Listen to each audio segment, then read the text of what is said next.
50세가 넘어가면 누구나 노후에 대한 고민을 자동적으로 하게 됩니다. 이맘쯤이 되면 나는 노후에 혼자 살게 될까? 자식들이 나와 함께 살려고 할까?에 대해 생각할 시기입니다.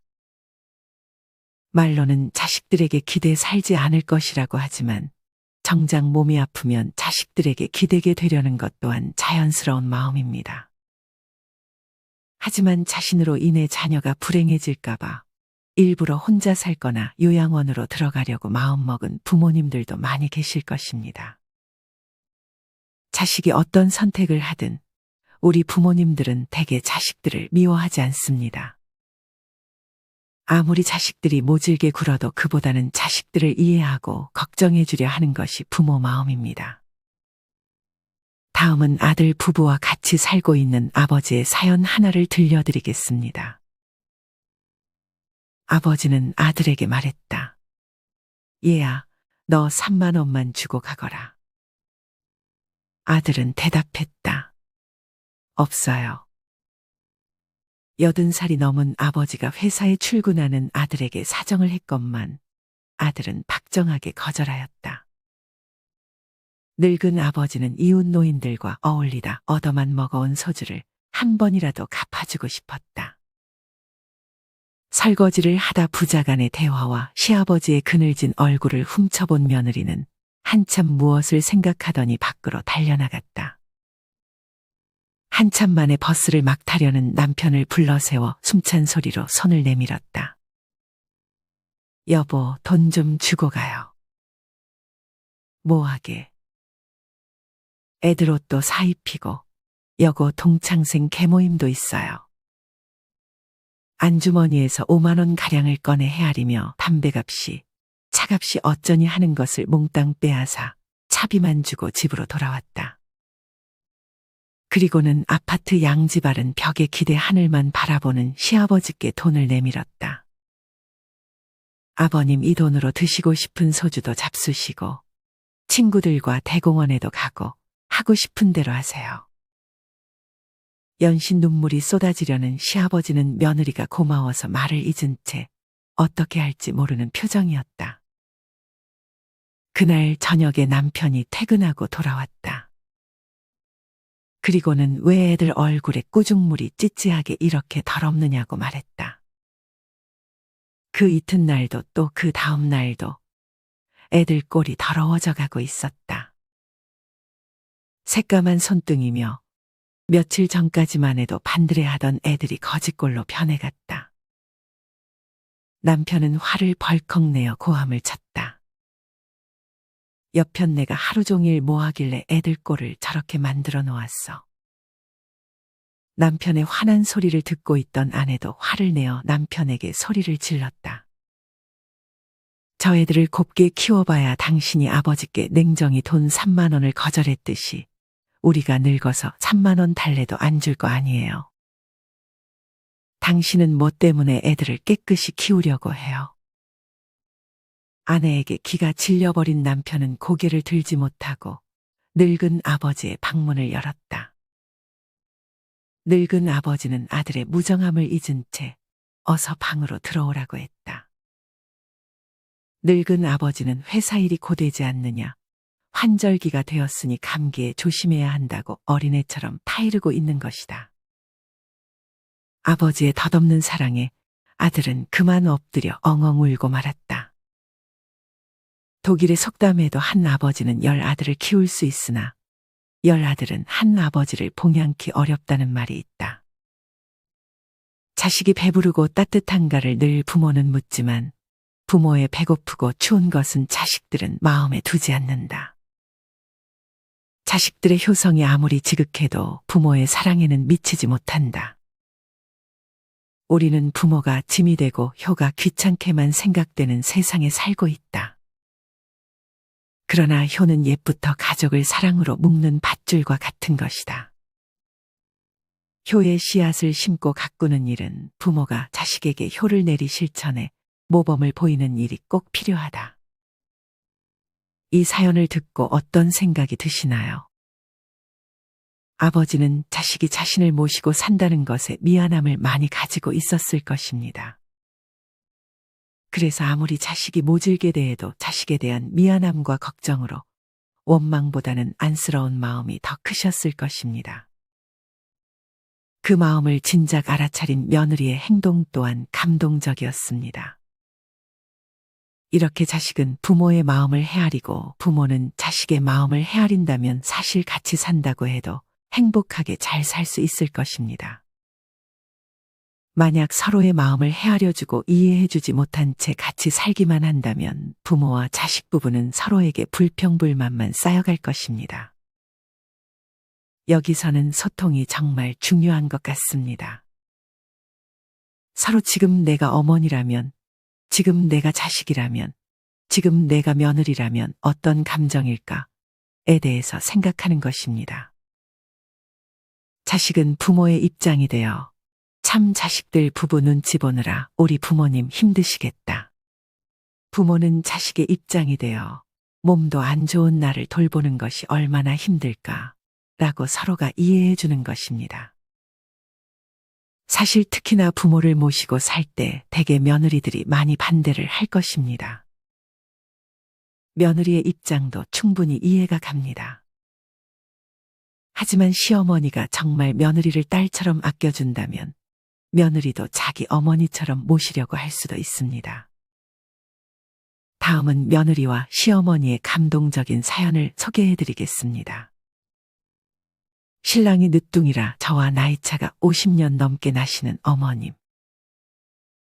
제가 시집오고 5년 만에 치매에 걸리셔서 혼자 4년간 똥오줌 받아내고 잘 씻지도 못하고 딸내미 얼굴도 못 보고 매일 환자식 먹고 간이 침대에 쪼그려 잠들고 4년간 남편 품에 단 한 번도 잠들지 못했고 힘이 없으셔서 편을 못 놓으실 땐 제 손가락으로 파내는 일도 거의 매일이었지만 안 힘들다고 평생 이 짓 해도 좋으니 사람만 계시라고 할 수 있었던 이유는 정신이 멀쩡하셨던 그 5년간 베풀어 주신 사랑 덕분이었습니다. 제 나이 33살 먹도록 그렇게 선하고 지혜롭고 어진 일을 본 적이 없습니다. 알코올 중독으로 정신치료를 받고 계시는 아버지, 그런 아버지를 견디다 못해 제가 10살 때 집 나가서 소식 없는 친엄마. 상습절도로 경찰서 들락날락 하던 오빠. 그 밑에서 매일 맞고 울며 자란 저를 무슨 공주님인 줄 착각하는 신랑과 신랑에게 모든 이야기를 듣고는 눈물 글썽이며 한시라도 빨리 데려오고 싶다고 2천만 원짜리 통장을 내어주시며 어디 나라에서는 남의 집 귀한 딸 데리고 올 때 소 팔아, 집 팔아 지참금 주고 데려온다는데 부족하지만 받으라고 그 돈으로 하고 싶은 혼수, 사고 싶은 거 사서 시집오라 하셨던 어머님. 부모정 모르고 큰 저는 그런 어머님께 반해 신랑이 독립해 살고 있던 아파트를 일부러 처분하고 어머님 댁 들어가서 셋이 살게 되었습니다. 신랑이 10살도 되기 전에 과부가 되어 자식 5을 키우시면서도 평생을 자식들에게조차 언성 한 번 높이신 적이 없다는 어머님. 50 넘은 아주버님께서 평생 어머니 화내시는 걸 본 적이 없다 하시네요. 바쁜 명절날 돕진 못할 망정 튀김 위에 설탕병을 깨트려 튀김도 다 망치고 병도 깬 저에게 1초도 망설임 없이 아무 소리 말고 있거라 하시고는 늙으면 죽어야 한다며 당신이 손에 힘이 없어 놓쳤다고 하시던 어머님. 단 거 몸에 안 좋다고 초콜릿 접점 먹고 있는 제 등짝을 때리시면서도 나갔다 들어오실 땐 군것질거리 꼭 사들고 공주야 엄마 왔다 하시던 어머님. 어머님과 신랑과 저 셋이 삼겹살에 소주 마시다 셋 다 술이 과했는지 안 하던 속마음 얘기하다가 자라온 서러움이 너무 많았던 저는 시어머니 앞에서 꺼이꺼이 울며 술주정을 했는데 그런 황당한 며느리를 혼내긴커녕 제 손을 잡으며 저보다 더 서럽게 우시며 얼마나 서러웠니, 얼마나 무서웠니, 처음부터 네가 내 딸로 태어났음 오죽 좋았을까. 내가 더 잘해줄 테니 이제 잊어라, 잊어라 하시던 어머님. 명절이나 손님 맞을 때 상 차린 거 치우려면 아직 다 안 먹었다 방에 가 있어라 하시곤 소리 안 나게 살금살금 그릇 치우고 설거지 하시려다 저에게 들켜 서로 네가 왜 하니 어머님이 왜 하세요 신랑이 하게 됐었죠. 제가 무슨 그리 귀한 몸이라고 일 시키기 그저 아까우셔서 벌벌 떠시던 어머님. 치매에 걸려 본인 이름도 나이도 모르시면서도 험한 말씨 한 번 안 쓰시고 그저 곱고 귀여운 어린 아이가 되신 어머님. 어느 날 저에게 아이고 이쁘네 네 집 딸이고 하시더이다. 그래서 웃으면서 나는 여사님 딸이지요. 할머니는 딸 있어요 했더니 있지 하고 제 이름을 부르셨습니다. 그때서야 펑펑 울며 깨달았습니다. 시어머님 마음속엔 제가 딸 같은 며느리가 아니라 막내 시누이 다음으로 또 하나 낳은 딸이었다는 걸. 저에게 네가 내 제일 아픈 손가락이다 하시던 말씀이 진짜였다는 걸. 정신 있으실 때 어머님께 저는 항상 감사하고 사랑하고 잘하려 노력은 했지만 제가 정말 이분을 진짜 엄마로 여기고 대했는지, 왜 더 잘하지 못했는지, 왜 사랑하고 고맙단 말을 매일매일 해드리진 못했는지. 형편 어렵고 애가 셋이라 병원에 얼굴도 안 비치던 형님. 형님이 돌보신다 해도 사양하고 제가 했어야 당연한 일인데 왜 엄한 형님을 미워했는지. 말 한마디 행동 하나하나가 사무치고 후회되어 혀를 깨물고 싶은 심정이었답니다.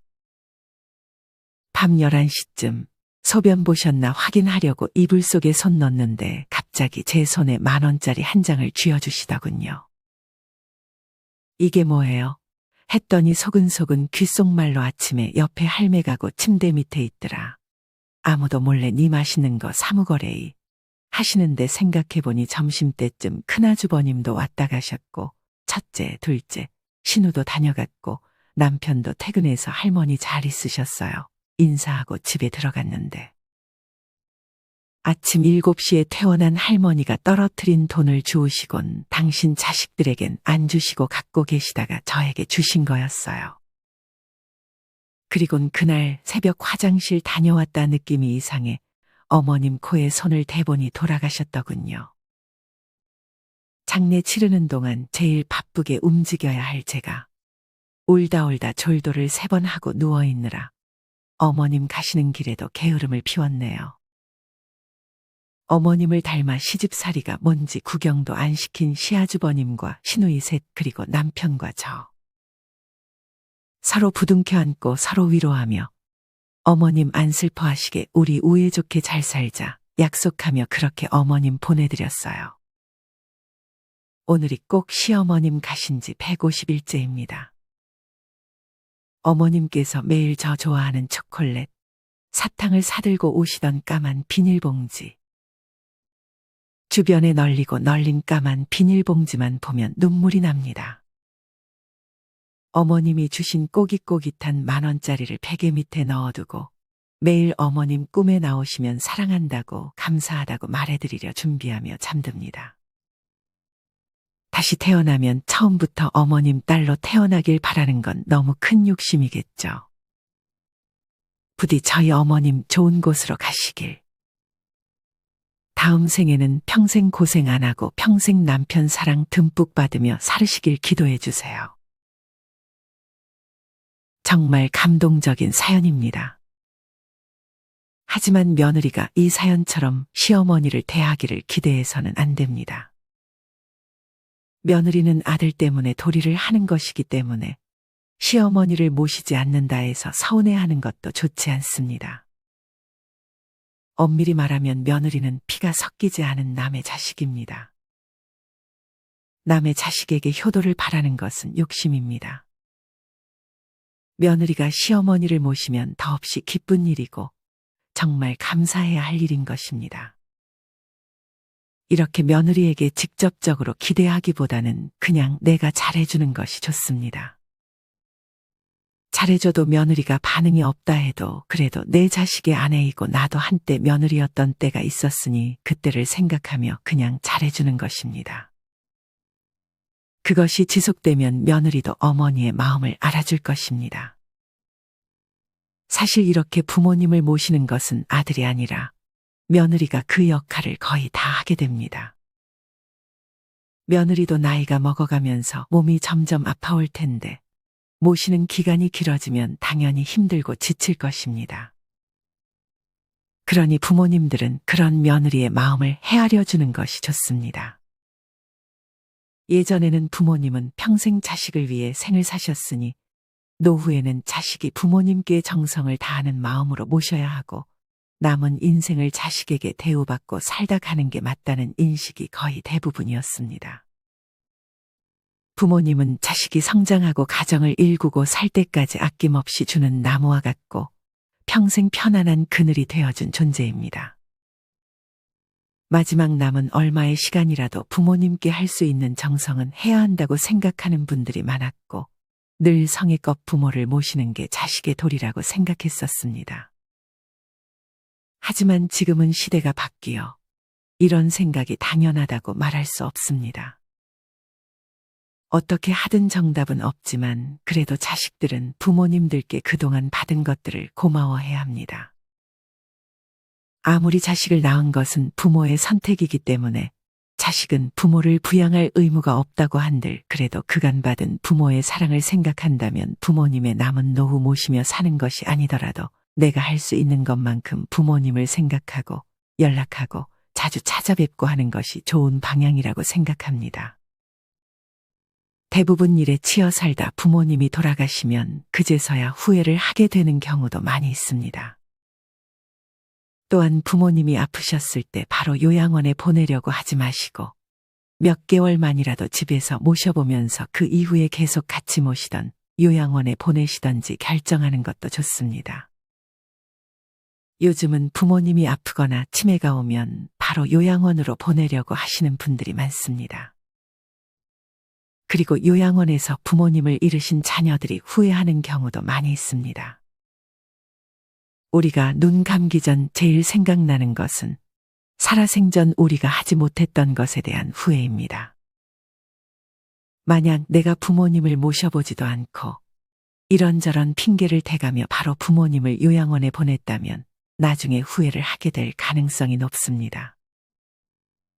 그러니 요양원에 보내기 전 배우자와 더 소통해가면서 잠시 부모님을 모셔보는 시간을 갖는 것도 좋은 방법인 것 같습니다. 사실 치매 부모님을 모신다고 해서 모두가 힘든 간병을 하는 것은 아닙니다. 다음은 순한 치매를 겪고 있는 어머니를 모시는 딸의 이야기입니다. 제가 치매 어머니를 모시는 입장에서 어머니가 순한 치매여서 그런지 저희 집은 평온합니다. 저희 어머니 치매 발병한 지 10년이 넘어갑니다. 아직까지 저희 어머니는 순하고 집안은 평온하고 좋습니다.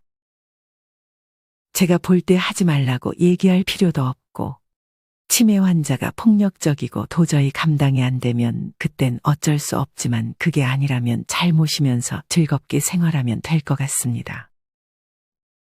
경험자인 제 입장에서 부모가 치매가 오면 물건을 어디에 넣었는지 몰라서 헤매고 집 밖을 나가려고 하고 3, 4년 동안은 힘들지만 이 기간을 잘 넘기면 치매여도 본인의 기억이 사라짐에 대한 혼란이 사라지면서 같이 지내기 좋은 성품으로 바뀝니다. 저희 집은 그랬습니다. 제가 생각해도 저희 어머니와 지낸 시절에 후회 없고 좋은 기억이 가득합니다. 특히나 치매 어르신들과 의사소통을 할 때는 다음을 기억해야 합니다. 첫째, 재촉하지 않는 것입니다. 어르신이 원하는 것을 생각하고 설명할 시간을 주어야 합니다.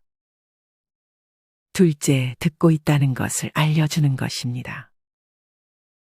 몸짓이나 말로 반응하며 말하기를 격려합니다. 셋째, 알아들었다고 해서 말을 끊지 않는 것입니다. 말이 다 끝나기 전에 미리 판단하여 중단시키지 않습니다. 넷째, 부정의 표현을 줄이는 것입니다. 안 돼요, 하지 마세요 보다는 이렇게 해보세요라고 표현을 바꾸어 봅니다. 다섯째, 긍정을 유도하도록 합니다. 산책할까요? 는 거절을 유도하기 쉬움으로 산책해요. 라는 말로 긍정을 이끌어냅니다. 여섯째, 당연한 것이라도 선택하게 하는 대화문을 건네는 것입니다. 선택하기 바라는 것을 후자에게 묻도록 합니다. 검정 옷이 좋아요. 노란 옷이 좋아요. 라고 말이죠. 7째, 치매 어르신에게 여러 가지를 물으면 압도당하는 느낌이 들며 혼란스러울 수 있습니다. 8째, 이유가 궁금할 때는 구체적으로 묻습니다. 밥 먹기 싫다고 할 때에는 왜요? 보다는 조금 있다가 드시겠어요? 라고 구체적으로 묻습니다. 자식 부부와 노부모의 관계에서 가장 중요한 것은 서로의 말을 잘 들어주고 서로의 기분을 항상 헤아리는 것입니다. 자식은 부모님이 돌아가실 때까지 부모의 말을 들어주는 것이 좋습니다. 우리 부모님들은 기나긴 세상 모질게 살아오셨을 텐데 한 번, 두 번 말로 마음이 편해지실까요? 얘기하실 때마다 들어주는 것이 효도입니다. 세월 금방 가고 부모님 살아계실 날도 길지 않습니다. 부모는 자식에게 함께 해주셔서 감사합니다. 라는 짧은 말로도 크게 감동할 것입니다. 늙어서 부모가 살아있음에 감사하는 말인 것처럼 느껴지는 것입니다. 이 말은 부모님에게는 명언 같은 말일 것입니다. 부모님은 자식 며느리에게 고맙다, 자랑스럽다라는 말을 자주 해주세요. 직장 생활하면서 모든 걸 스스로 할 수 있게만 하고 도와준 게 없는 두 아들이 성인으로 잘 자라준 게 고마워서 고맙다, 자랑스럽다는 말을 문자로 보내거나 식사 때 해주는 것입니다. 그러면 자식들은 어렸을 때 엄마가 서운했던 때를 말할 것입니다. 이렇게 부모 자식 간의 대화를 많이 하게 되고 서로 이해하며 관계가 더욱 돈독해질 것입니다. 그러니 지금 당장 부모님, 자식, 며느리에게 감사를 표현하세요. 물론 안 하던 말을 하게 되면 쑥스러울 수 있지만 아무렴 어떤가요? 내 부모님이고 내 자식이고 내 며느리인데 말이죠. 처음이 어렵지 하다 보면 금방 익숙해질 것입니다. 나는 내 부모에게 어떤 자식이고 내 자식에게 나는 어떤 부모님인가요? 세상에 완벽한 부모도 완벽한 자식도 없습니다.